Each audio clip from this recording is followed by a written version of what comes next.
Isang mangkok na naman ang tumama sa ulo ni Pancho nang ibato sa kanya yun ng kanyang tiyahin na si Maring.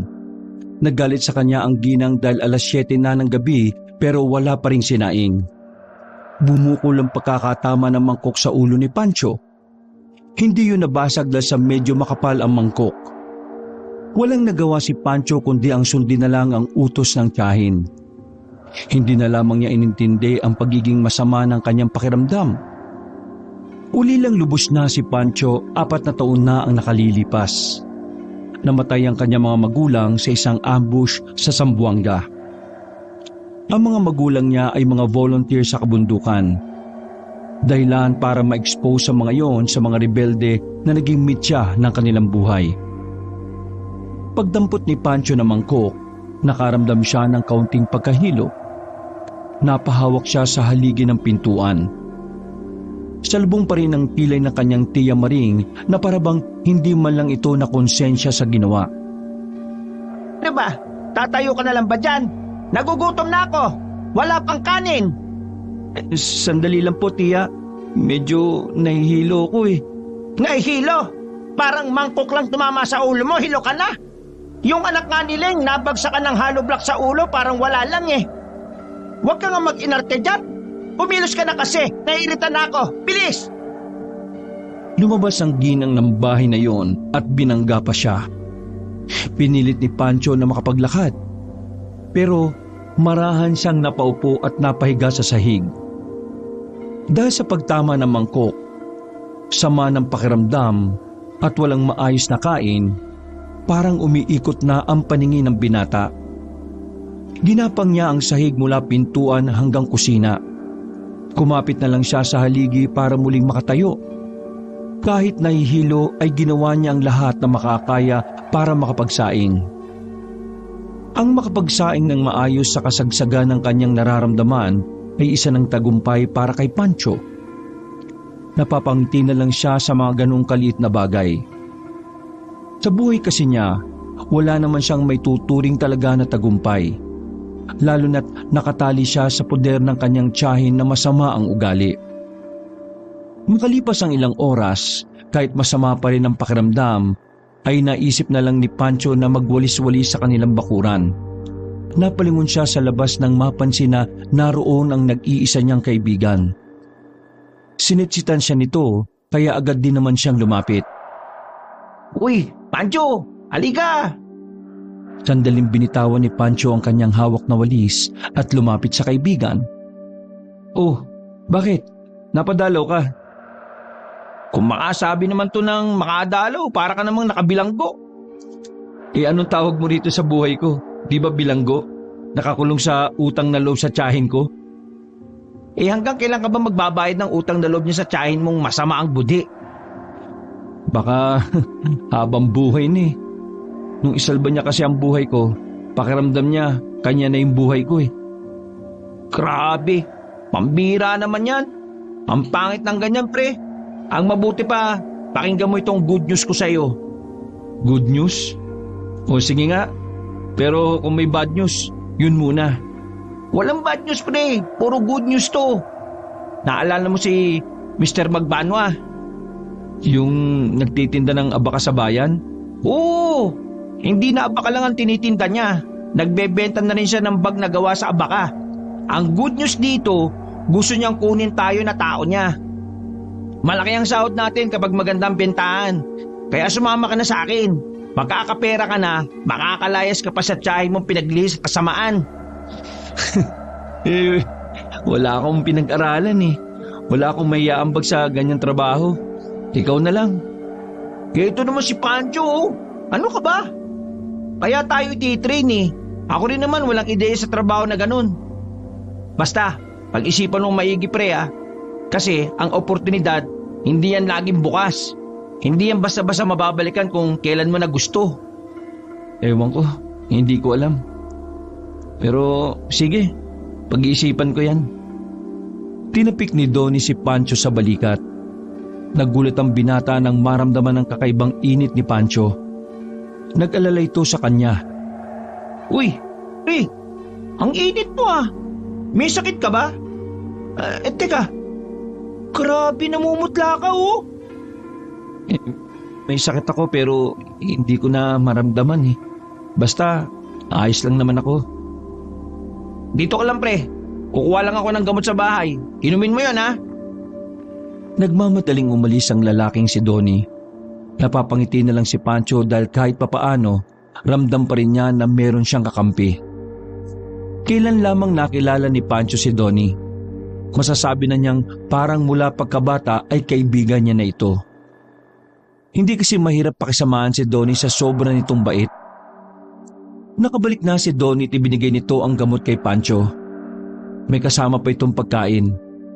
Sa likuran ng bahay kumain si Pancho dahil kung makikita siya ng kanyang tiyahin, baka kunin pa sa kanya ang pagkain nito.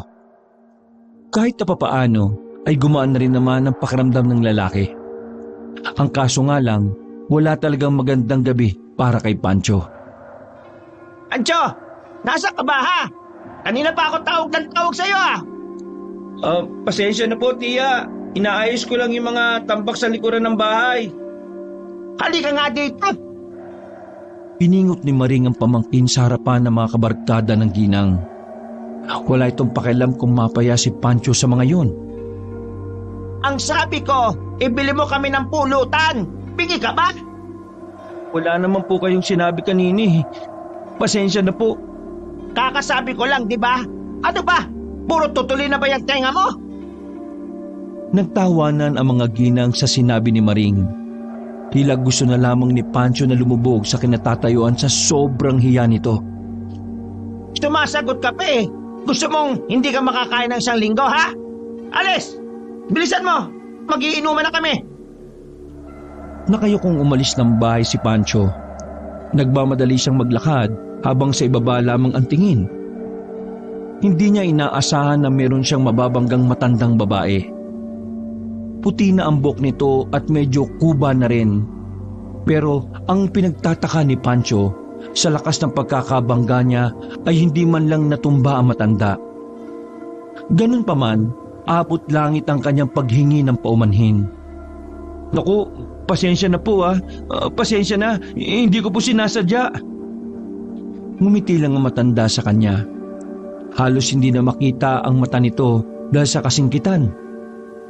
Kulupot na rin ang mukha ng matanda pero katakatakang malakas pa rin ito. Ayos lang po ba kayo? Huwag kang mag-alala. Wala namang nangyaring masama sa akin. Sigurado po ba kayo? Malakas po ang pagkakabangga ko sa inyo eh.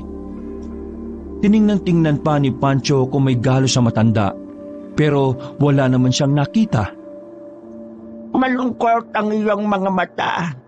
Kahit itago mo ang katotohanan ng iyong buhay, binubunyag ka ng mga mata mong punong-puno ng kawalan ng pag-asa. Sa narinig na yun, ay tila may kumurot sa puso ni Pancho.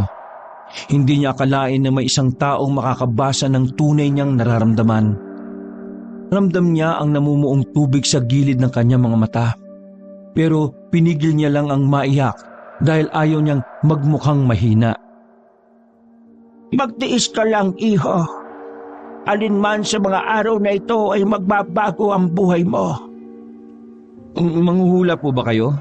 Fortune teller? O baka Diyos kayo na nagpanggap lang na tao? Ay mali, isang diwata pala. Isang malapad lamang ng ngiti ang pinakita ng matanda sa kanya. Pagkatapos ay naglakad na rin siya paalis. Naiwang nakatayo si Pancho na puno ng pagtataka. Nahihiwagaan siya sa matanda. Yun ang unang pagkakataon na may taong tila nakakaintindi ng tunay niyang nararamdaman. Kaya kahit papaano, gumaan ang kanyang pakiramdam. Nakangiting tumalikod si Pancho. Naglakad na rin siya ng mabilis patungo sa bilihan ng isawan. Pagdating niya roon, natakam siya sa mga isaw na nakasalang sa baga. Matagal na kasi niyang gustong makakain ito. Pero dahil wala naman siyang pera at umaasa na lang sa kanyang tiyahin, hindi niya matikman-tikman ang pangarap na isaw. Halos maglaway siya habang pinapanood ang mga nakasalang sa ibabaw. Sa isip-isip niya, bawasan niya ng isang stick ang pulutan ng kanyang tiya Maring, pero hindi na lang niya tinuloy dahil alam niyang bilang ng ginang ang pulutan na pinabibili niya. Pagkatapos ng halos 5 minuto ay naluto na rin ang isaw. Nagmamadali siyang makabalik sa bahay. Pagdating doon ay padabog na inagaw ni Maring ang plastik at pinalabas siya ng bahay. Hindi siya papapasukin ng ginang hanggat wala pa siyang nililinis sa loob. Nakaupo lamang si Pancho sa gilid nang mapadaan ng dalagang si Laura. Bit-bit ng dalaga ang gamit nito sa school. Isang kolehiyala ang dalaga, maganda at matalino. Talagang pangarap ng maraming kalalakihan ang dalagang si Laura. Uy, Pancho, anong ginagawa mo rito sa labas ng bakuran niyo? Nagulat si Pancho nang pansinin siya ng babae. Nag-uusap naman kasi sila nito noon. May pagkakataon kasi na tinulungan ni Pancho si Laura na magbitbit ng mga pinamili nito. Mula noon, naging maganda ang pakikitungo sa kanya ng babae kapag nakikita sila sa daan. Maingi sa loob eh. May mga kainuman si Tia Maring. Nagpapahangin lang muna ako dito. Ganun ba? Nilalam mo ka na yata dyan eh. Ayos lang. Sanay naman ako sa lamok eh. Mukhang ginabi ka ng uwi ah. Oo nga eh, ang dami kasing ginagawa sa school. Alam mo na, graduating na kasi ako. Kaya ayun, busy talaga. Sana makagraduate ka at magkaroon ng honor, no? Hindi naman malaga sa akin yung may honor eh. Basta maayos lang ang grades, ayos na. Kung sa bagay, tama ka. May gagawin ka ba ngayon? Ako? Oo, may iba pa bang Pancho dito? Hindi, ang ibig kong sabihin, bakit mo tinatanong? Gusto ko sanang pumunta sa kapihan ni Mang Tutang. Masyado akong na-stress kanini. Gusto ko lang sana mag-relax. Huwag ka mag-alala, sagot ko. Ay naku, nakakaya naman. Sa dami ng lalaki dyan eh, bakit ako pa? Sa totoo lang, sa iyo ako komportable. Hindi kasi kita nakikitaan ng pagiging manyakis. Hindi tulad ng iba dyan sa tuwing dadaan ako, kung tumingin sa akin, kulang na lang eh. Sunggaban ako eh. Maraming salamat pero kasi... Minsan ko lang ito sinasabi sa isang lalaki hindi ko na ito nauulit. Kaya sana samahan mo na ako. Gusto ko lang talaga ng kakwentuhan. Sandaling tumingin si Pancho sa loob ng bahay. Nagkakasiyahan na ang kanyang tiya at mga barkada nito. Naisip ni Pancho na minsan ayos lang naman din na lumayo-layo siya. Nang sa gayon ay nakakahinga rin siya kahit na papaano. Sige na nga. Ayun, bibigay ka rin naman pala eh. Pasensya ka na kung maarte pa. Iniisip ko lang kasi baka hanapin ako bigla ni tiya eh. Hayaan mo siya. Masama naman ang ugali niyan eh. Hintayin mo ako Magbibihis lang ako. Pag-alis ng babae ay napahawak na lang si Pancho sa bakuran nila. Nakangiti siya at hindi makapaniwalang niyaya ng isa sa pinakamagandang babae sa lugar nila. Inamoy-amoy niya ang sarili. Pumitas siya ng maraming sampagita sa kanilang bakuran at pinahid ang bulaklak sa kanyang damit. Handang-handa na siya noong mga sandaling yon. Pero nawala ang ngiti niya nang biglang magtayuan ng kanyang mga balahibo. Hindi niya alam ang dahilan kung bakit. Pero napatingin siya sa kaliwang banda ng daan na medyo madilim. Wala namang tao roon. Pero yung pakiramdam niya, parang bigla na lang may nagmamasid sa kanya. Naglakad ng bahagya si Pancho para lumapit doon. Wala naman siyang makita. Inisip niya na baka guni-guni lang niya yon.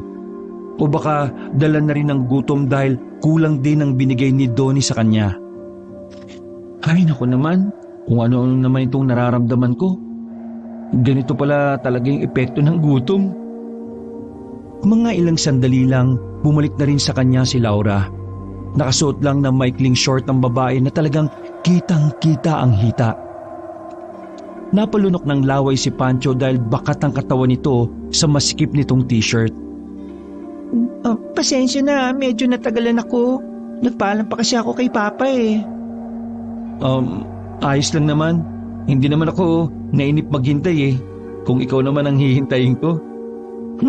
Ikaw natututo ka ng bumanat Banat? Anong banat? Hindi naman kita sinaktan Banat, ibig sabihin nun, pick-up lines. Kagaya lang ng, gutom ka ba? Oo eh. Gutom na ako. Hindi. Ang isasagot mo, bakit? Ha? Ganun ba? Ako naman, sige. Aswang ka ba? Aswang? May alam ka sa aswang? Di ba dapat sasagot ka ng bakit? Natawa na lamang si Laura sa sinabi ni Pancho. Magkasamang nagkape si Pancho at Laura. Tamang kwentuhan lang ang dalawa tungkol sa kung ano-anong bagay. Noong mga sandaling yun, masayang-masaya si Pancho dahil yun ang unang beses na naramdaman niyang may nagpapahalaga sa kanya. Ayaw man niyang umasa na sana magustuhan din siya ng dalaga, pero hindi mawala-wala sa kanyang isip na baka kahit kaunti may pagtingin din sa kanya si Laura. Natapos ang kanilang pagkakape nang may ngiti sa mukha nila. Habang naglalakad pa uwi, binabagalan talaga ni Pancho ang paglalakad para mas matagal silang magkasama. Pancho, may tatanong ako sa'yo. Pero sana, wag mo akong pagtatawanan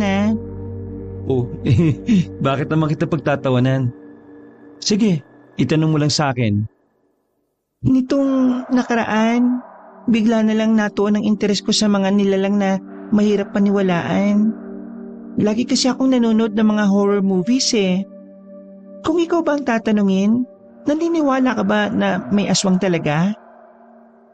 Sandaling nag-isip si Pancho. Kung may Diyos, ibig sabihin may mga kampon din na kadiliman. Sa tanong mo, masasabi ko na naniniwala ako sa aswang. Pero kahit na kailan, hindi pa ako nakakita eh.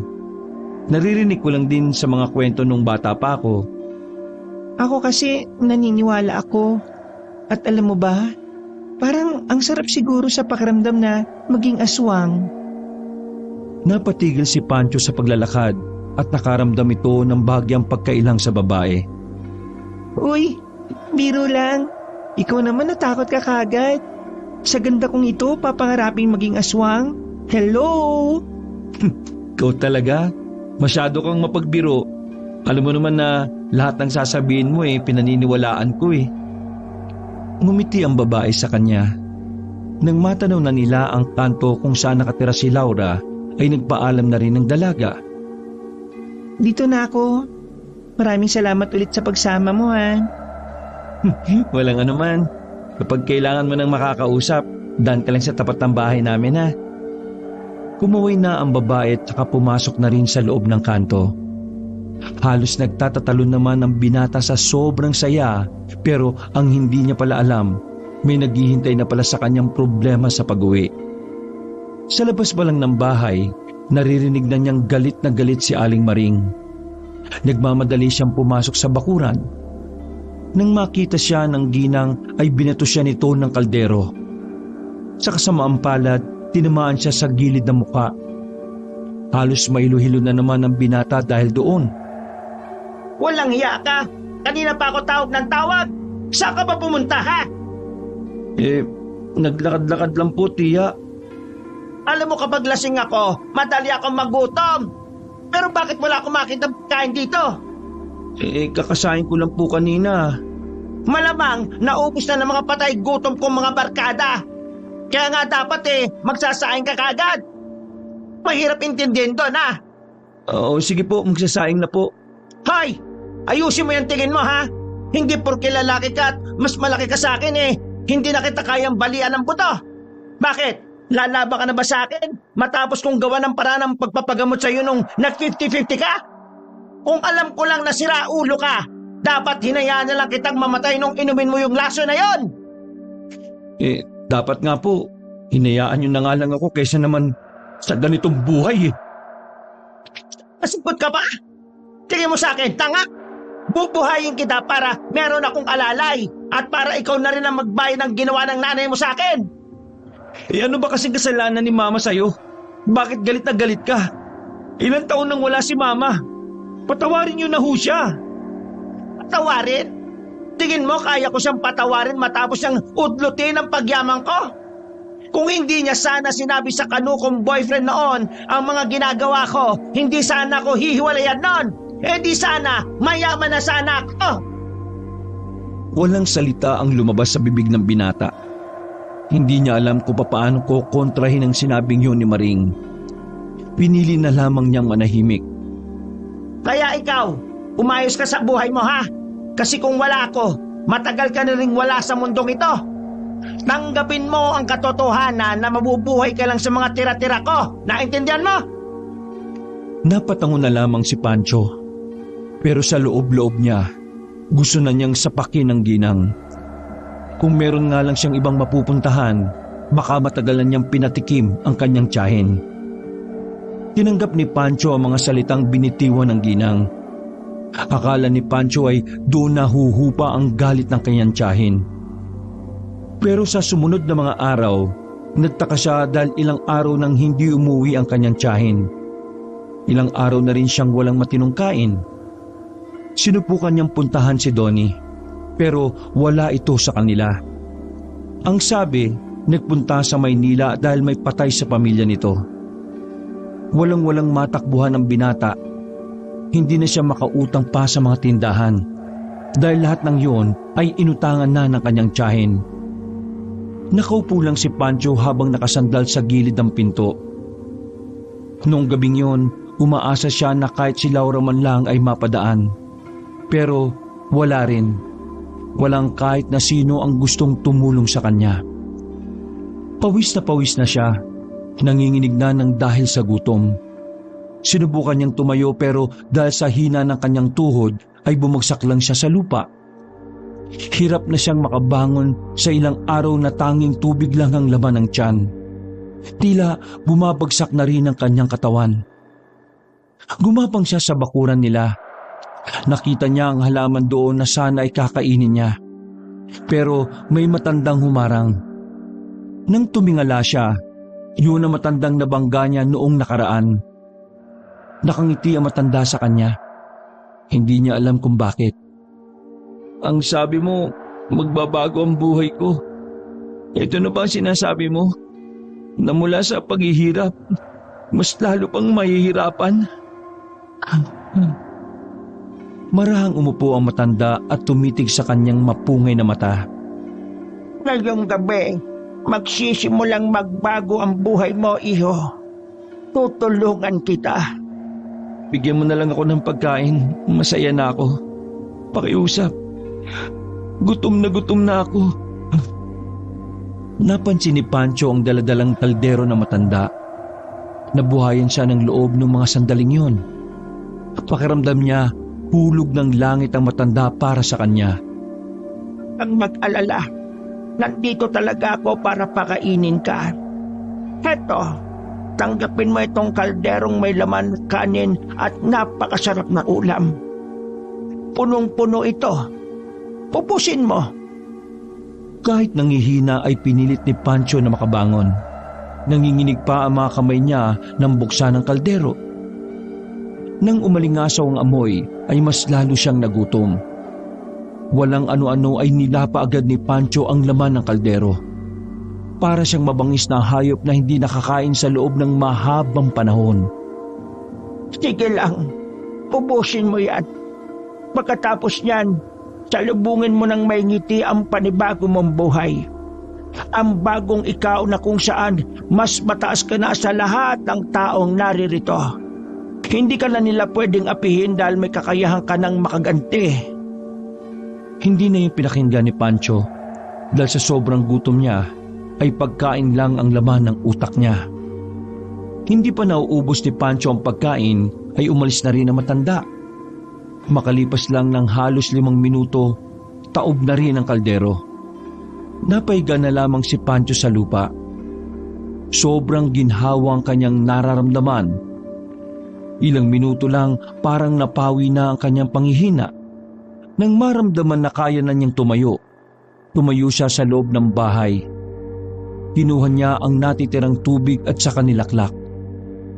Hindi ko maintindihan. Bakit parang kakaibang lakas ang meron ako ngayon? Hindi mapakali si Pancho. Para na siyang nakadroga na kung ano-ano ang ginagawa. Lahat ng kahoy na nasa gilid ng kanilang bahay, pinagsisibak niya. Lahat ng labahan, nilabhan niya ng paulit-ulit. Madaling araw na makaramdam siya ng kakaiba sa kanyang sarili. Pinagpapawisan siya ng malamig. Bigla na naman siyang nakaramdam ng gutom. Hanggang sa nangyari na naman ang kanyang kinatatakutan. Ano bang nangyayari sa akin? Bakit ganito? Bakit nagugutom na naman ako? Kasabay ng pagtagaktak ng kanyang pawis ay ang pagtulo ng kanyang laway. Ilang sandali pa, bigla na naman siyang bumagsak. Hawak-hawak ang tiyan dahil sa matinding gutom. Mas malala pa ang nararamdaman niyang gutom kumpara noong una. Pagtingin niya sa pintuan ng kanilang bahay, naroon na naman ang matanda. Pero hindi na nito dala ang tungkod nito. Sa halip, isang patay na manok ang hawak nito sa kanang kamay. Lola, sabihin mo nga po sa akin, anong nangyari sa akin? Bakit mas lalo akong nagugutom? Dahil ikaw ay nasa panibago mo ng buhay. Panibagong buhay? Gutom pa rin naman ako ah. Wala naman pong nagbago. Tanggapin mo ito. Pinakita na matanda ang hilaw na manok. Tumutulo pa ang dugo nito sa sahig. Ano po? Hilaw? Iho, pakiramdaman mo ang sarili mo. Hindi ba gusto mo din naman ito? Ang sinasabi ng kalamnan mo o kainin mo ito? Nanlaki ang mga mata ni Pancho. Dahil parang nababasa na matanda ang kanyang nararamdaman at isipan. Nagtatalo ang magkabilang utak ng binata. Ayaw niyang gawin ang sinasabi ng matanda. Pero mas malakas ang sigaw ng kanyang kalamnan. Kahit na alam niyang mali ang kainin ng manok ng hilaw, tila unti-unti na rin siyang nakukumbinsi. Kalaunan, hindi na niya napigilan ang sarili. Maras niyang inagaw sa matanda ang manok. Nakahiga siyang kinakain yon at parang wala na siyang pakialam kung magkaroon ng dugo ang kanyang bibig. Sumilay ang malapad ng ngiti ng matanda.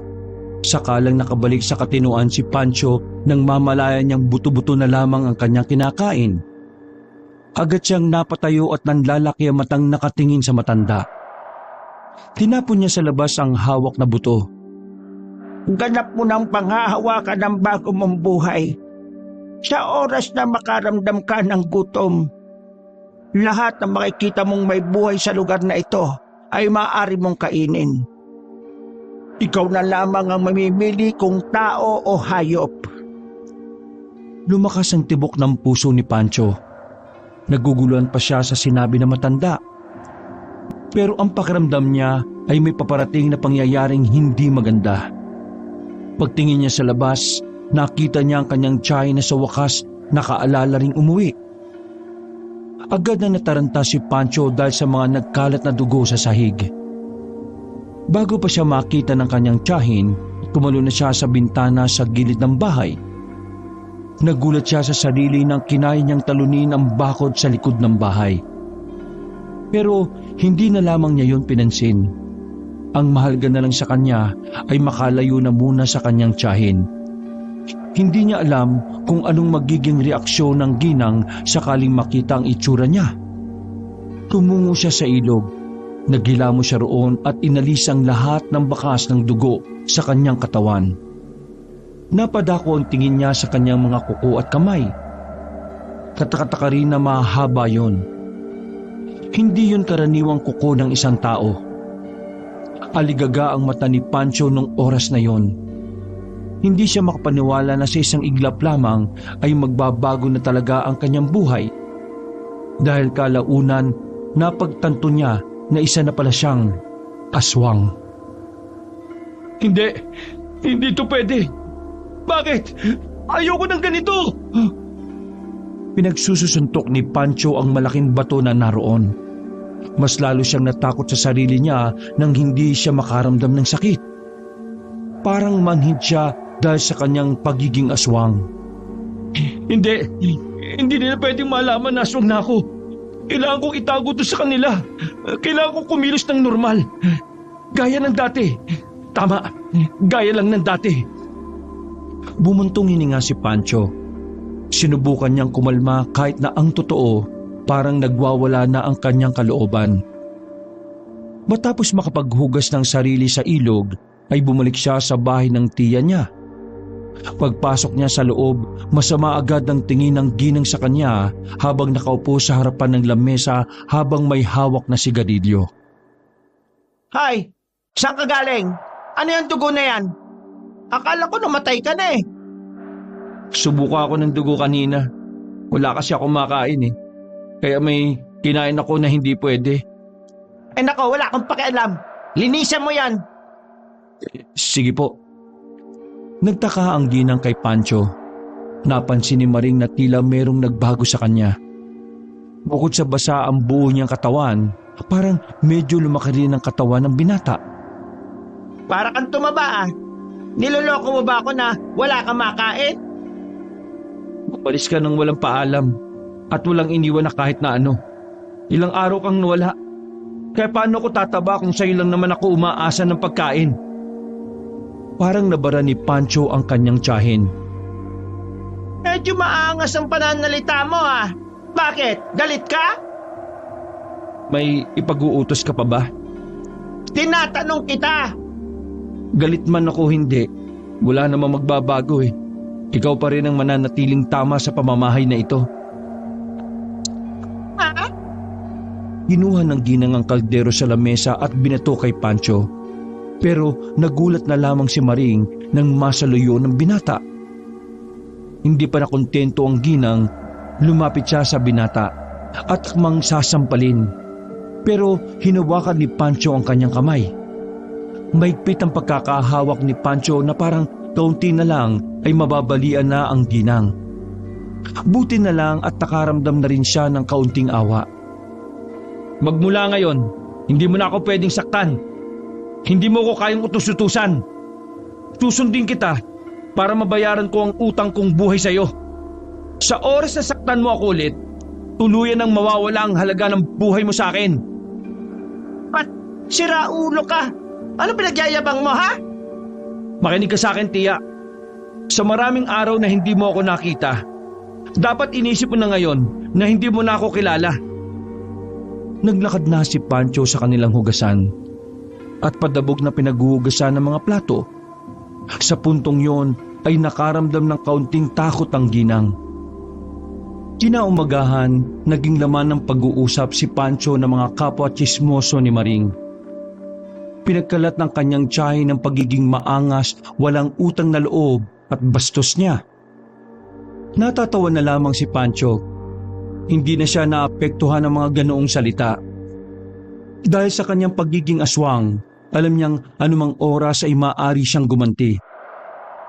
Pinipigilan niya na lang ang sarili dahil alam niyang hindi naman siya masamang tao. Lumabas siya para bumili ng mantika. Napadaan siya sa bahay ng isang tsismosa na labis din niyang kinaiinisan. Dumako ang kanyang tingin sa bakuran. Nakita niya sa gilid ng bahay ang kulungan ng mga manok.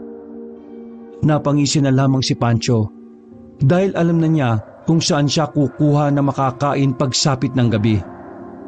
Habang naglalakad ay nakasalubong niya si Donnie. May dala ito mga pasalubong para sa kanya. Masaya si Donnie na lumapit. Pero ang unang napansin nito ay ang pagiging maputla ni Pancho. Hoy pre, ayos ka lang ba? Ang putla mo ah. Ayos lang naman ako. Ay, siya nga pala. Ito mga dala ko para sa'yo. Galing Maynila yan. Pasensya ka na ha. Di ako nakapagsabi sa'yo na aalis ako eh. Namatay kasi ang lolo ko. Biglaan. Nakikiramay ako pre. Salamat din sa mga dala mo. Ano, ayos ka na ba ngayon? Ayos na ako. Pre, pwede mo ba ako masamahan mamaya? Pupuntahan ko lang ang tito ko. Sa kabilang baryo lang naman. Oh, sige, sasamahan kita. Paano ang tiya mo? Baka saktan ka na naman nun. Kaya mo yun. Kapag sinaktan niya ako, pwede naman akong gumanti. Pwede na? Ibig ko sabihin, punong-puno na ako, kaya papalagan ko na siya. Tinapik ni Donnie ang kaibigan sa balikat. Ayos siyempre. Pero siyempre, huwag kang mananakit na matanda ha. Pwede mo namang isumbong sa barangay eh. Tumangon na lamang si Pancho. O sige, salamat ulit dito ha. Bibili ako ng mantika eh. Ako naman bibili lang ng bigas sa kabila. Masayang naghiwalay ang dalawa. Nagtungo si Pancho sa palengke. Nang makita niya ang mga karne na naroon, bigla na lamang siyang natakam. Parang gusto niyang hablutin ang mga manok na nakabalandra. Buisit, ngayon pa talaga umaga umatake tong gutom ko. Hindi mapakali ang mata ni Pancho. Pabalik-balik yun sa mga karne. Pinipikit na lamang niya ang mata para hindi na matakam. Nang makabili na ng mantika ay nagmamadali na siyang makalis doon. Hingal na hingal ang binata. Pakiramdam niya ay kailangan na niyang makakain sa mga oras na yon. Pagpasok niya ng kanilang bahay, diretso siya sa kusina. Hindi niya pinansin ang ginang na nasa sala nila. Hoy! Lutuin mo yung baboy dyan! Nagugutom ako! Sumilay na naman ang ngiti ni Pancho. Sinarado niya ang pintuan ng kusina nila. Walang ano-ano, kinain niya ang isang hiwa ng baboy. Halos 2 hiwa na lang ang natira mula sa 4 na hiwa. Dadamihan ko na lang ang sabaw. Natatawa-tawa pa siya. Nang matapos magluto at nang ihain niya yon, nagtaka ang ginang kung bakit kakaunti lang ang karne. Nag-init agad ang ulo nito. Oh, bakit kakaunti lang ang karne? Anong ginawa mo? Yun lang ang karne na pinili mo, tiya. Huwag kang umasa na nanganganak ang karne, no? Napangangan na lamang ang ginang. Dali-dali namang lumabas ng bahay si Pancho. Sobrang gaan ng kanyang pakiramdam dahil nagagawa na rin niyang buwisiti ng kanyang tiya. Napagtanto niya na ayos din pala maging aswang. Lumalakas ang loob niya at parang hindi siya nakakaramdam ng takot sa tao. Mabilis na lumipas ang mga sandali. Sumapit na ang kinahapunan. Nagkita na sila ng kanyang kaibigang si Donnie. Sa oras na yun kasi ay pupunta na nila ang tiyuhin ni Donnie. Anong gagawin natin sa tiyuhin mo? Manghingi lang ako ng gamot. Naglalakad na sila noon sa inabandonang kalsada. Matagal nang walang dumadaan sa kalsadang yon dahil natabunan ng lupa ang ilang parte ng daan. Pero may mga iskinita namang nagawa ang mga ilang residente para madaling makarating sa kabilang baryo. Yun nga lang, iilan lang din ang dumaraan dahil sa hindi malaman na dahilan. Habang naglalakad, naramdaman ni Pancho na parang may mga nagmamasid sa kanila. Hindi siya pwedeng magkamali. Amoy na aswang din ang mga nakatago sa matataas na puno. Kinabahan siya para sa kaligtasan ng kanyang kaibigan. Lalo pat ilang minuto na lang ay sasapit na rin ang dilim. Tony, magkaibigan tayo, di ba? Kaya kahit na anong mangyari, hindi kita pababayaan. Poprotektahan kita kahit pa sa mga aswang. Natawa si Donnie sa sinabi ni Pancho, pero ang hindi nito alam, talagang sinadya ni Pancho na sabihin yon para marinig ng mga nakamasid sa kanila na hindi ibebenta ni Pancho ang kaibigan nito. Nakaligpas naman sila sa parting yon. Hindi makapaniwala si Pancho na bukod sa kanya, marami pa palang aswang na nasa area nila. Kung hindi pa siya naging aswang, hindi niya rin malalaman. Lumipas ang ilang sandali, narating na rin nila ang bahay ng tito ni Donnie. Nasa labas pa lang sila ng bakuran, nakaramdam na ng bigat si Pancho. Kaya naman agad na siyang nagtanong kay Donnie. Donnie, albularyo bang tito mo? Oo, magaling siyang albularyo. Bumilis ang tibok ng puso ni Pancho. Patid niya na ang mga albularyo ang karaniwang kalaban ng mga aswang. Alam niya yon dahil nakwento rin sa kanya ni Laura ang bagay na yon. Kinabahan si Pancho. Gusto niyang umalis na lang pero ayaw naman niyang iwan na lang ng basta si Donnie. Kinatok ni Donnie ang pinto ng bahay. Bumukas yun at bumungad ang isang lalaking nasa edad 45 na. May panyo pa ito sa ulo. Paglabas ng lalaki ay agad itong napatingin kay Pancho. Parang alam na agad ng albularyo na aswang ang binata. Amangkin, kaibigan mo ba ang isang ito? Opo, tiyo. Siya yung nakwento ko sa inyo dati na minamaltrato ng tita niya. Naalala mo nung humingi ako sa inyo ng pamahid sa sugat? Sa kanya ko yun ibinigay. Nakatinginan si Pancho at ang albularyo. Pero agad ding umiwas ng tingin si Pancho. Hindi niya kayang tumingin na matagal. Habang si Goryo naman ay kalmado lang na nakatingin sa binata. Magkakilala ba kayong dalawa?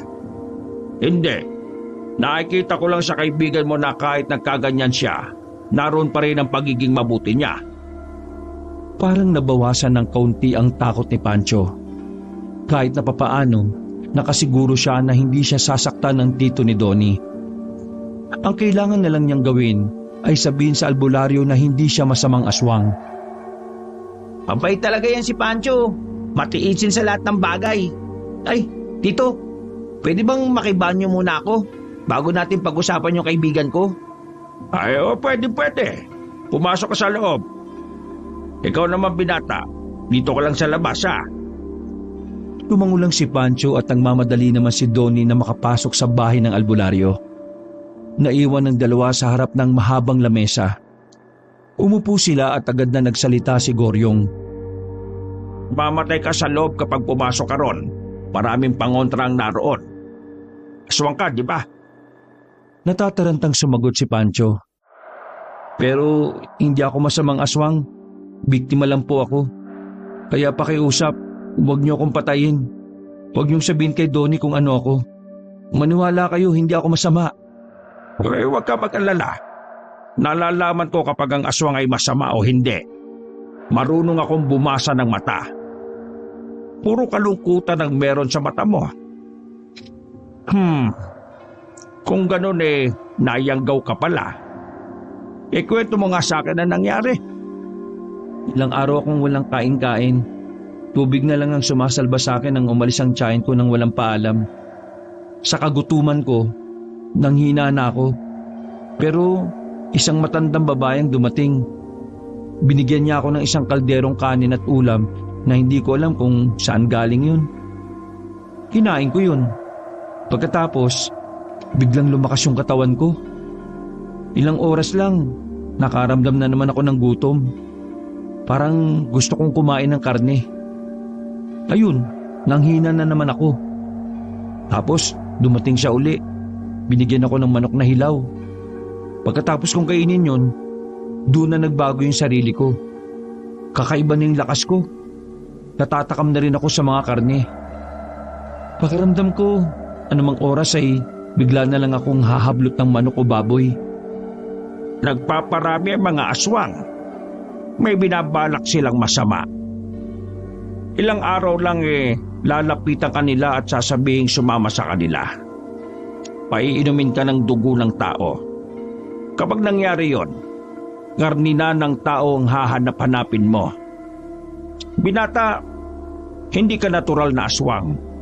Nayanggaw ka at mayroong paraan para makabalik ka sa dati. Matutulungan niyo po ba akong maging tao ulit? Ayoko ng ganito Natatakot ako na baka dumating ang araw na masaktan ko si Donnie. Kaya kitang ibalik sa dati, pero sa isang kondisyon. Kahit ano, gagawin ko. Tulungan niyo lang po ako. Matayin mo ang lahat ng aswang para hindi na dumami pa ang mga salot sa probinsyang ito. Ko? Papatayin ko mga aswang? Paano ko naman po gagawin yun? Aswang ka rin, kapantay mo lang sila. Kung gugustuhin mo magagawa mo. Pero magpasalamat ka na lang na may kaunting pag-asa ka pa para maging tao ulit. Pero hindi ko yung binibigay ng libre. Kailangan mong paghirapan. Huwag kang matakot na baka hindi mo kaya. Dahil kapag lumipas ang mga araw, malalaman mo rin sa sarili mo na malakas ka at hindi ka na pangkaraniwan. Mananatiling lihim ito sa ating dalawa. Umasa ka. Sige po, gagawin ko ang gusto nyo. Pero bigyan nyo ako ng oras. Naninibago pa ako sa lahat ng nangyayari sa akin eh. Hindi kita mamadaliin. Pero sana magawa mo bago pa nila magawa ang pinaplano nila. Sige po, maraming salamat po at hindi nyo ako hinusgahan. Palagi kang kinukwento sa akin ni Dodi kaya nakilala na kagad kita. Alam kong hindi ka masamang tao. Basta, gawin mo ang pinagagawa ko sa iyo at wala tayong magiging problema. Ay, sandali lang. May kukunin lang ako.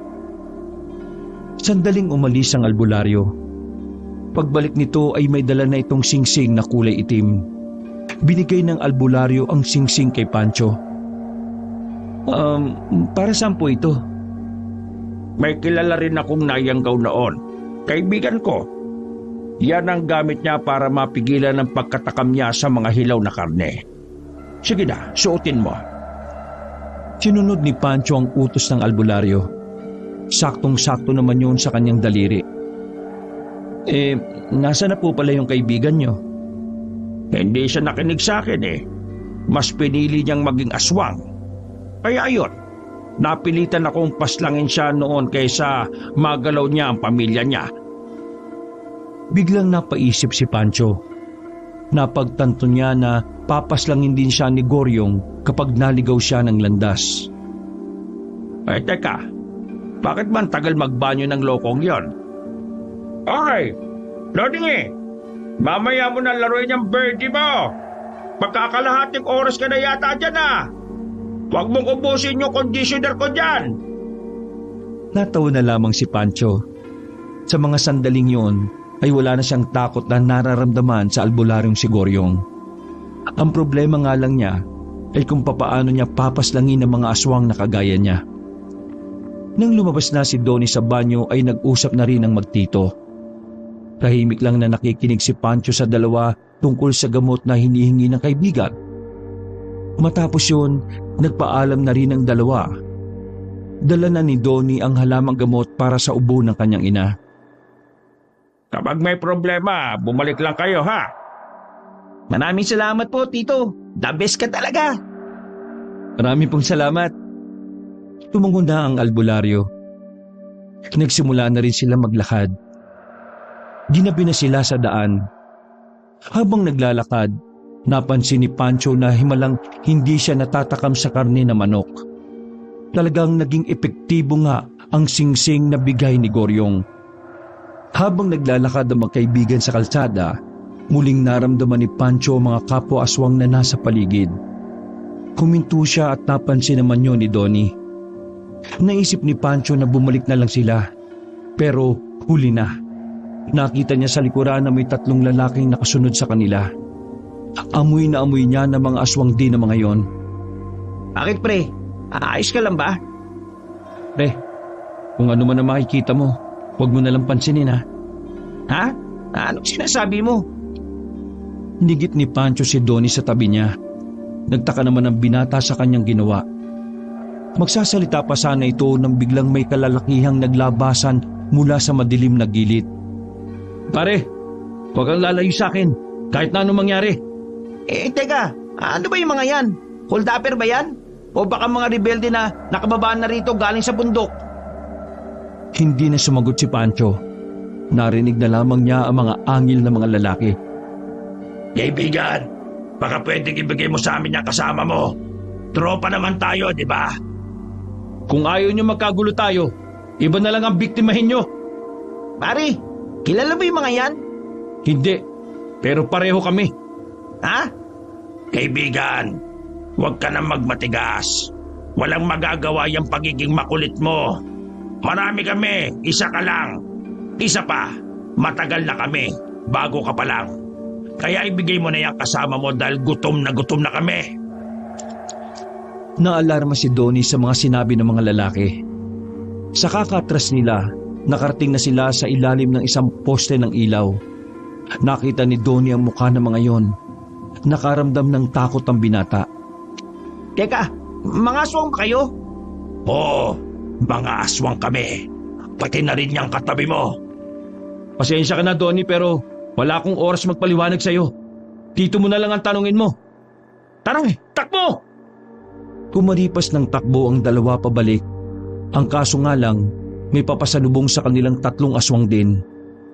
Walang choice si Pancho kundi ipakita na lang din kay Donnie ang kanyang pagiging aswang.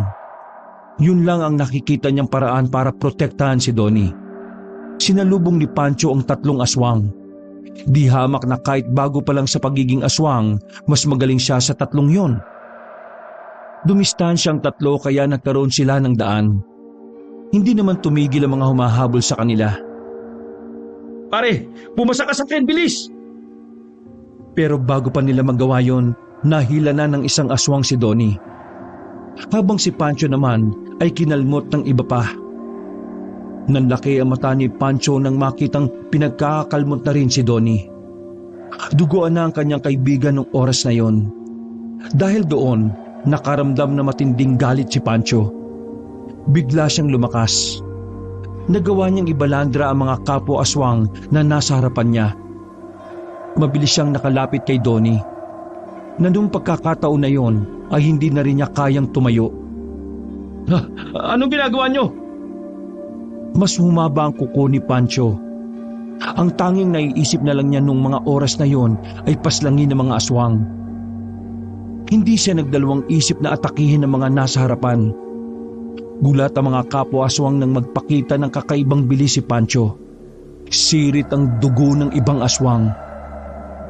Sa halos 1 minuto lang, marami na agad sa mga aswang na yon ang bumunagta. Nakaramdam ng kaunting takot ang mga yon. Hindi na sila makalapit kay Donnie. Tandaan niyo ito, uubusin ko kayong lahat! Agad na binitbit ni Pancho ang kanyang kaibigan. Mabilis siyang tumakbo paalis at hindi na rin nakasunod sa kanya ang mga aswang. Bumalik sila sa bahay ni Goryong. Sakto naman na nasa bakuran pa ang albularyo. Hinarang kami ng mga aswang. Wala nang malay si Donnie sa mga sandaling yon. Marami na rin kasing nawalang dugo rito. Lalaki ang hiwa niya. Hindi ko ito kakayaning gamutin kaagad. Itatakbo ko si Donnie sa ospital. Kunin mo ang gamot na dala niya at ibigay mo sa nanay ni Donnie. Bilis! Binuhat ni Goryong ang pamangkin at saka isinakay sa nakaparadang tricycle sa bakuran. Mabilis na pinatakbo ni Goryong ang tricycle at naiwan ang nagngangalit na si Pancho. Biglang sumagi sa isipan niya ang matandang babae na naging dahilan kung bakit siya naging aswang. Malakas kasi ang pakiramdam niya na may alam ang matandang yun tungkol sa mga dumadaming aswang. Matapos siyang ihatid ang gamot sa nanay ni Donnie, nilibot niya ang kanilang baryo. Ilang oras ang kanyang ginugol. Inabot na siya ng madaling araw. Dakong 4:00 na, nakita na niya matanda na kaswal na naglalakad sa gilid ng kalsada. Malayo pa lang siya, nakangiti na ang matanda sa kanya. Mabilis na lumapit si Pancho sa matanda. Sinakal niya agad yun at dinikit sa pader. Ikaw ang dahilan kung bakit nagkakandaletse-letse ang buhay ko ngayon. Agad din naman binitiwan ni Pancho ang matanda. Uubo-ubo ang matandang yun, pero nagagawa pa rin tumawa. Ba't ka nagagalit? Hindi ka ba masaya na hindi ka nagaya ng dati? Hindi na kayang apihin ang tiyahin mo? Nasaan ang ibang aswang? Ituro mo! Hindi mo sila pwedeng awayin. Aswang ka, aswang sila. Aswang ako, aswang tayong pare-pareho. Tayo ay magkakakampi. Ang kalaban natin ay ang mga tao. Hindi niyo ako katulad. Hindi ako demonyo na kagaya mo. Kaya kung gusto mong mabuhay, ituro mo kung nasaan ang mga salot na yon. Huwag kang masyadong matapang, iho. Baka nakakalimutan mo. Ako ang gumawa sa'yo. Ibig sabihin, kaya kitang kontrolin. Napatigil ang matandang babae nang makitang may suot sa daliri si Pancho. Nanlalaki ang mata na matanda. Langya talagang Goryong yan. Pakialamera. Agad na napagtanto ni Pancho na ang singsing na suot niya ay para din pala hindi siya makontrol o maging utusan na matanda.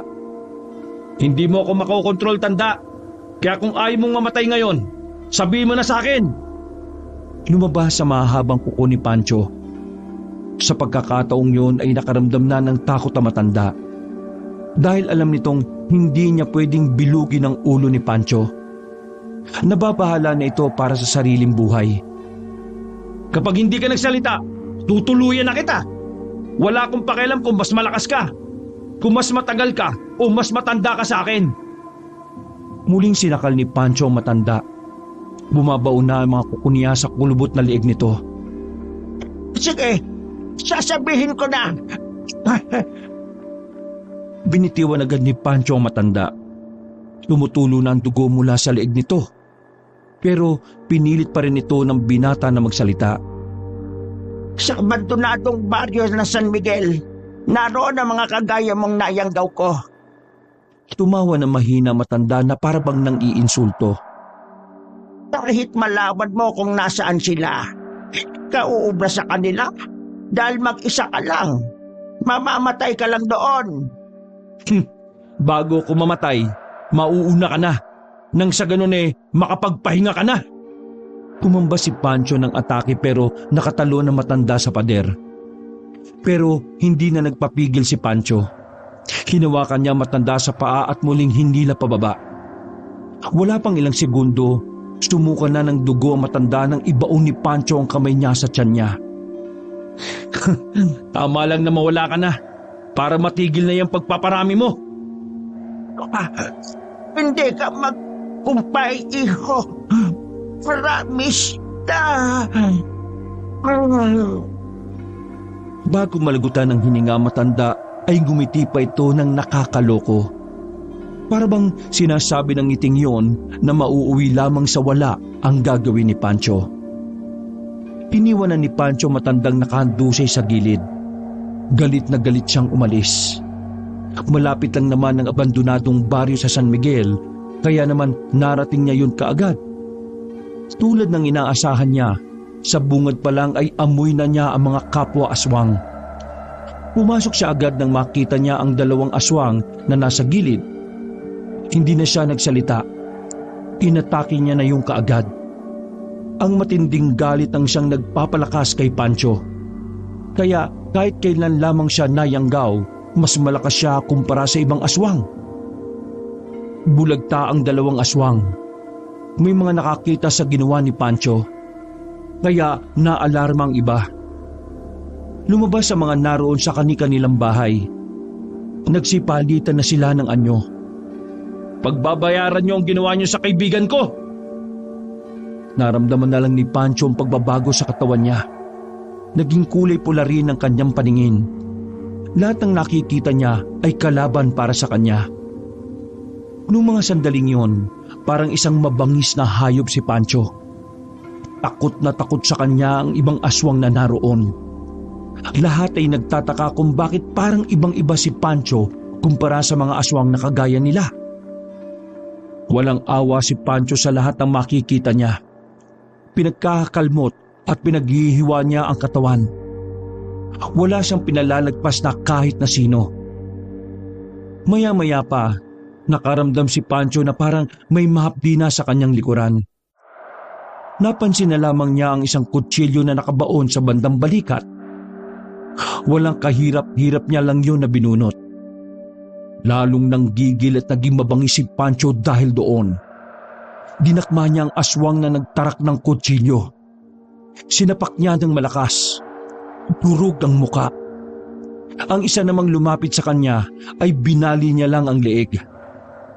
Tila naging mabilis ang oras para kay Pancho noong mga sandaling yon. Namalayan na lang niya na unti-unti nang tumatahimik ang paligid. Nang bumalik sa normal ang kanyang paningin, doon na niya napagtanto na marami na pala siyang pinabagsak na aswang. Saka lamang din niya naramdaman ng husto ang mga hapdi ng sugat niya. Sinugod niya ng tingin ng paligid. May mga natira pang aswang pero hindi yun lumalapit sa kanya. Natatakot na baka pati sila ay madamay sa mga mamamatay. Kayong lahat, kung ayaw niyo matulad kayo sa mga aswang na ito, tigilan niyo ng pambibiktima ng mga inosenteng tao. Wala silang kasalanan sa inyo. Alam ko, minsan na rin kayong naging tao. Lahat kayo rito ay niyanggaw lang din katulad ko. Hayaan niyong mabuhay ang mga tao ng payapa. Yun ay kung gusto niyo lang din ng kapayapaan. Aswang ka rin! Bakit ba kinakampihan ng mga tao? Mas mataas na tayo sa kanila! Manahimik kang bungal ka! Sasalita ka pa, wala namang kwenta yung sasabihin mo. Nag-unat ng braso si Pancho. Hindi ko ginusto maging aswang. Biktima lang din ako. Yun ang dahilan kung bakit ang puso ko ay nananatiling puso ng tao. Kaya kayo, mag-isip kayo na maayos. May mga pamilya pa kayong naiwan. Kung ayaw niyong pati sila ay mamatay dahil sa pagiging aswang nyo. Ngayon pa lang ay subukan nyo ng mamuhay ng gaya ng dati. Hindi na nagsalita ang mga natitirang aswang. Nakakatinginan lang sila sa kanilang mga sarili. Babalik ako rito para ubusin kayo kapag nalaman ko may biniktima na naman kayong tao. Siya nga pala, patay na ang kinikilala niyong inang. Iika-ikang naglakad si Pancho paalis. Hindi na rin sumunod ang mga kapwa niya aswang. Hinayaan na lamang siyang makalayo para hindi na madagdagan pa ang bilang ng mga namatay. Pagod na pagod at parang lantang gulay na naglalakad si Pancho sa kanilang baryo. Lahat ng makakasalubong niya ay iniilagan siya. May mga nagbubulungan pa na napaaway di umano ang binata. Yun ay dahil na rin sa mga hiwa niya sa katawan. Sa huling pagkakataon, pumunta siya sa bahay ng kanyang tiyahin. Pagpasok niya ng bakuran, nakatayo si Maring sa pintuan. Hindi man lang yun nagulat o nag-alala nang makita ang kalagayan niya. Napangisi na lamang si Pancho. Natatawa siya sa iniisip niya na baka kahit kaunti, makitaan niya ng konting malasakit ang tiyahin. Pero wala. O ano? Saan ka napaaway? Bugbog ka, no? Yan ang napapala ng mga mayayabang na akala mo meron ng ibubuga. Tumingin lang si Pancho ng diretso sa kanyang tiyahin habang mapungay ang kanyang mga mata. Kaya, hanggang sa ganitong kalagayan ko ba? Kahit kailan hindi mo ko'y tinuring na pamangkin? Tumawa ng mahina ang ginang at binato pa siya ng upos ng sigarilyo. Umaasa ka ba? Bakit? Porke duguan ka dyan, maawa ko sa'yo. Aba, wala akong pakialam sa'yo, no? Kung mamamatay ka dyan, edi ililibing kita kagad bukas. Kung mabuhay ka dyan, edi balik sa dating gawi, pagsilbihan mo ko. Unti-unting nagkaroon ng tunog ang tawa ni Pancho. Lumakas yun ng lumakas na parang mababaliw na ito.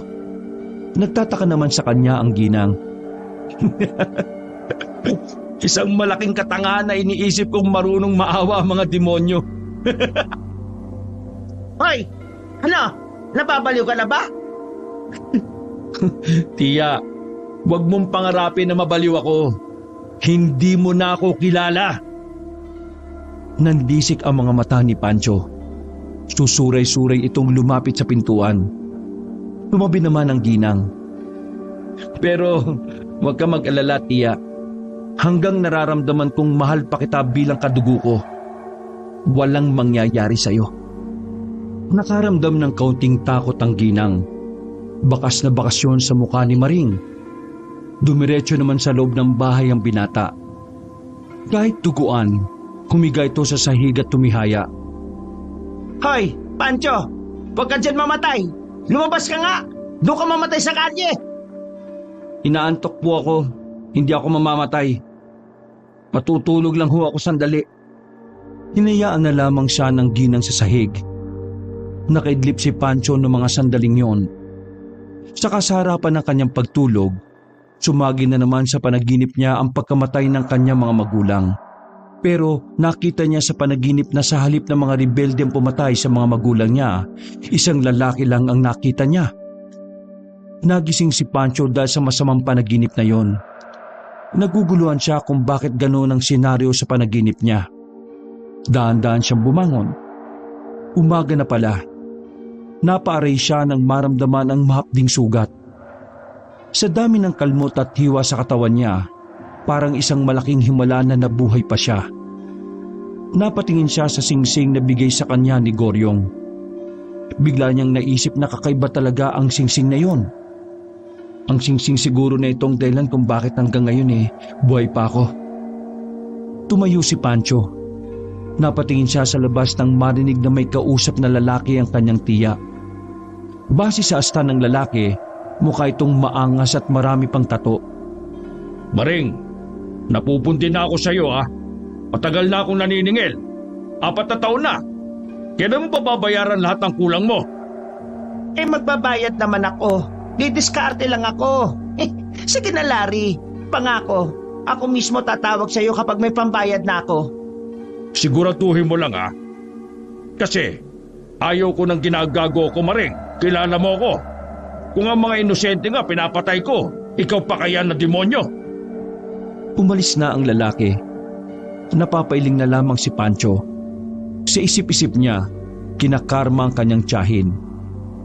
Sa mga nagdaang araw kasi, dumadagsa na ang mga inutangan ng ginang. Naligo lang sandali si Pancho at nagpalit ng bagong damit at pantalon. Pupunta niya si Donnie sa ospital para malaman ang kalagayan nito. Pagdating niya roon, si Goryong ang nakaharap niya sa labas ng silid. Oh, Pancho, marami ka sugat. Ano nangyari sa laban? Pinaslang ko ang karamihan sa kanila. Pero binigyan ko pa ng tsansa na mabuhay ang iba dahil naniniwala akong pwede pa silang magbago Tito Goryong, sabihin mo nga sa akin, para saan ba talaga itong singsing na ito? Bakit ang lakas-lakas ko? Ngumiti si Goryong at sumandal sa pader. Ang totoo niyan, iyan ang singsing na gamit ko sa tuwing papaslang ako ng aswang noong araw. Hindi ko na yan sinusuot dahil sa singsing na yan din ang gamit ko nung pinaslang ko ang kaibigan ko. Anting-anting yan. Hindi ko inakala na gagana sa'yo. Ibig sabihin, kasinungalingan lang yung tungkol sa pangontra sa pagkakatakam sa karne? Sinabi ko lang yun sa'yo para hindi ka maobligang ubusin ng mga aswang. Kapag nalaman mo kasi na anting-anting yun baka bigla ka na lang subugod. Pero ganun naman ang ginawa ko Pinaslang ko yung matanda. Tapos sumugod ako. Pinaslang mo si Gloria? Gloria ba ang pangalan ng matandang aswang na nangyayanggaw? Oo. Siya ang pinakamatandang aswang sa henerasyon na ito. Pero pinatay ko na Nakaramdam ng paghanga ang albularyo kay Pancho. Hindi inakala ni Goryong na ganun lamang kadali na mapapaslang ng isang baguang aswang ang matandang yon. Kumusta si Donnie? Nasa maayos na siyang kalagayan. Pero ang sabi ng doktor, ilang araw pa siya rito. Babantayan ng mga sugat na malalim at para na rin palinis nila araw-araw. Ang sabi ko nga ako na maglilinis. Pero alam mo naman ang mga doktor, kasalungat yan sa mga albularyo. Masaya akong maganda na ang lagay ni Donnie. Nakakahinga na ako na maayos. Pancho, may isang pamilya pa ng aswang na hindi mo pa nakakaharap. Pero dahil pinatay mo si Gloria, tsaka ko na makakadaupang palad mo na rin sila. Magpagaling ka muna tapos hahanapin ko sila. Tumango na lamang si Goryong. Hindi na niya kinontra pa ang pagiging desperado ni Pancho. Aalis na po ako. Pakisabi na lang po kay Donnie na dumalaw ako Pancho. Bakit po? Mag-iingat ka palagi.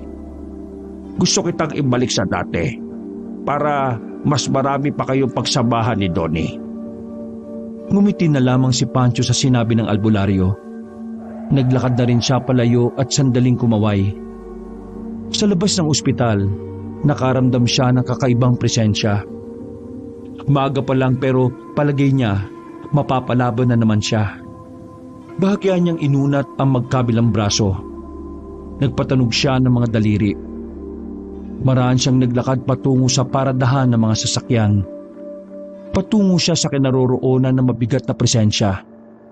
Pero napatigil siya nang may tumawag sa kanyang boses ng babae. Pancho! Lumingon agad ang binata na makilala ang boses. Gumaan ang loob niya. Ilang araw na rin kasi niyang hindi nakikita ang babae. Aminado siyang namimiss na rin niya ito. Laura? Oh, anong ginagawa mo rito? May sakit ka? Nagpa-check up ka? Wala. May dinalaw akong kaibigan. Ikaw, bakit ka nandito? Pinuntahan ko lang yung doktor ni Mama. Araw kasi sana ng check-up niya ngayon pero ayaw ni Mama umalis. Nagpa-reschedule na lang ako. Buti pumayag naman. Ano bang sakit ng mama mo? Sa puso. Sana gumaling na ang mama mo, no? Para makita na kita ulit na nakangiti. Sana nga. Laura, aswang ka ba? Biglang nagbago ang reaksyon ng mukha ng babae. Naging seryoso yon. Kit, bakit mo naitanong? Tumawa si Pancho ng mahina. Ano ka ba? Pick-up line yun. Di ba dapat ang sagot mo Bakit? Ikaw marunong ka na mag-pick up lines Wala na. Hindi na nakakatawa yun kapag di mo na kaagad na-gets. Ay, sorry naman. Pero may gagawin ka ba? Tara sa bahay, papakilala kita kay Mama. Nabanggit kasi kita dati Natuwa siya sa'yo kaya gusto ka raw niya makita. O sige. Baka kapag nakita ko ng mama mo, magpa-check up na siya. Nakangiting sumakay ang dalawa sa humintong tricycle. Bumiyay sila pabalik sa baryo. Tanghali na sila nang makarating doon. Malaki ang bahay ng dalagang si Laura. Sa labas pa lang, masasabi na talagang nakakaangat sa buhay ang mga yon. Tara na Pancho, pasok ka lang. Naku, maraming salamat. Pagpasok nila sa sala ay naroon ang ama ni Laura. Pero wala naman doon ang ina niya. Ngumiti sa kanya ang lalaki nasa edad 50 na. Papa, si Pancho po, kaibigan ko. Pancho, ang papa ko. Magandang araw po. Hindi na nagsalita ang lalaki. Tumungo lang yun sa kanya pero walang ngiting pinakita. Sandali lang ipagtitimpla lang kita na may inom. Sandaling umalis si Laura. Mga ilang sandali lang, bumalik ito na may dala ng tasa ng kape. Inamoy yun ni Pancho. Naalaman niya na hindi kape ang naroon. Pero nagpatay mali siya lang siya. Napansin ni Pancho na may mga bantay na sa labas. Meron na rin sa likuran niya. Wala naman yun nang dumating sila. Laura, nasan pala ang mama mo? Kinausap ko sa taas, nahihiya raw Gusto mo ako na lang ang pumunta doon para malaman natin na wala naman talaga? Ha? Hindi kita maintindihan, Pancho. Hindi ininom ni Pancho ang kape. Inilipag na lang niya yon sa maliit na lamesa habang nakaupo sila sa sofa. Laura, akala ko dati sa kang mahinging dalaga na talagang tunay ang ganda. Hindi pala. Teka, nilalait mo ba ako? Akala ko ba gusto mo ako? Laura, akala mo ba hindi kita naamoy? Aswang ka at balak niyo akong patayin dito ngayon. Kikilos na sana ang nasa likuran pero sinenyesan lang yun ng ama ni Laura. Totoo nga ang chismis. Mula nang naging aswang ka, tumalino ka. At tamang hinala ko. Kayo ang mga natural na aswang na nagpaparami ng bilang. Oo, tama ang hinala mo. Ngayon, pagbabayarin ka namin sa ginawa mo kay Lola Gloria. Lola? Lola mo pala siya? Kaya pala pareho kayo ng amoy. Amoy matanda. Biglang umatake ang mga nasa likuran ni Pancho. Agad na nagpalit ng anyo ang binata at mabilis na nakailag. Maraming salamat, Laura. Hindi mo na ako pinahirapan na mahanap kayo. Sabay-sabay na lumusob ang mga tauhan nila. Pero laking gulat ni Laura at ng ama nito nang walang kahirap-hirap na pinabagsak yun ni Pancho. Nagkalat na naman ang dugo. Kitang-kita sa sahig dahil puti yun. May mga dumating pa mula sa labas. Pinagkakalmot ng mga yon si Pancho. Pero dahil sa kakaiba nitong lakas ay parang hindi yun tinatablan. Pinabagsak lang din yun ni Pancho ng madalian. Marahang naglakad si Pancho sa mag-ama. Bakas nasa mukha ng babae ang takot. Humarang ang ama ng babae. Umatake yung kay Pancho. Nagawa nitong buhatin si Pancho para ibalibag. Pero bumangon lang din kaagad ang binata. Nang si Pancho na ang umatake, tumilit agad ang pulang likido sa tagliran nito. Laura, hindi ako pangkaraniwang aswang. Dahil sa singsing na ito, mas nakakahigit ako sa inyong lahat. Kasalanan nyo kung bakit ako ganito kalakas. Kung hindi nyo ako ginawang aswang, hindi kayo mauubo. Please, Joe, kukupaslangin. Hindi kita papaslangin kung ibabalik mo sa pagiging tao mga natitirang aswang sa San Miguel. Oo, promise. Ibabalik ko sila sa dati. Bubuhayin kita ngayon hindi dahil may gusto ako sa'yo. Bubuhayin kita dahil gusto kong ibalik sa normal na buhay ang mga biktima ninyo. Tumalikod na si Pancho. Maglalakad na sana ito paalis nang biglang humugot ang punyal si Laura.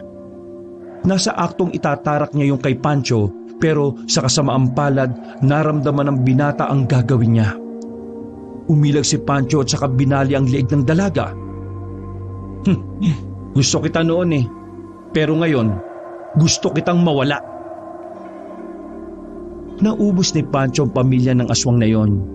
Nilisan niya ang bahay na parang wala lang nangyari. 1 linggo ang nakalipas, binalikan ni Pancho ang mga niyanggaw na aswang. Isa-isa yung ginamot ni Goryong. Sa awa ng Diyos, lahat naman ay naging normal na tao na rin. Ikaw, Pancho, sigurado ka bang ayaw mo? Gusto mo na talagang maging aswang habang buhay? Buo na po ang loob ko. Magiging aswang ako habang buhay. Ito lang ang paraan para maprotektahan ko kayong dalawa ni Donnie. Ngumiti na lamang si Goryong. Paano po? Mauna na po ako. May aasikasuhin lang po ako. Bumalik si Pancho sa bahay ni Maring. Naabutan niyang kinakainan ng ginang ang luto niyang adobo. Napangiti na lamang si Pancho dahil alam niya na kung ano ang mangyayari pagkatapos noon. Kinagabihan, nakita ni Pancho na nangihina ang kanyang tiyahin. Itinali niya yun sa haligi na kanilang bahay.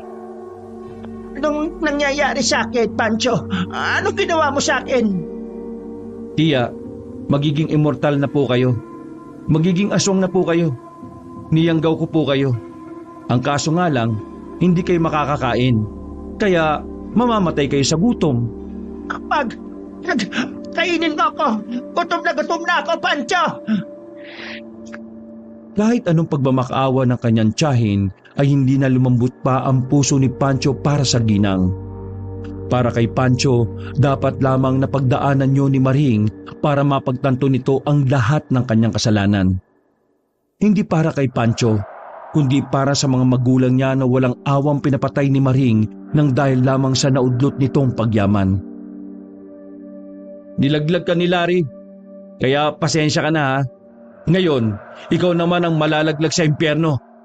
Kahit sumigaw ka, walang magbibigay ng pagkain sa'yo. Dadanasin mo ang gutom hanggang sa kahuli-hulihan ng hininga mo. Pancho, Tiusap, pakawalan mo na ako rito! Tumawa lang ng mahina si Pancho at lumabas na rin ng bahay na yon. Pinuntahan na lamang ni Pancho ang kanyang kaibigan na si Donnie. Tanggap na ni Donnie ang pagiging aswang niya. Sa katunayan, magkakasama na sila sa isang bahay. Na parabang sila ay isang bagong pamilya. Masaya na si Pancho.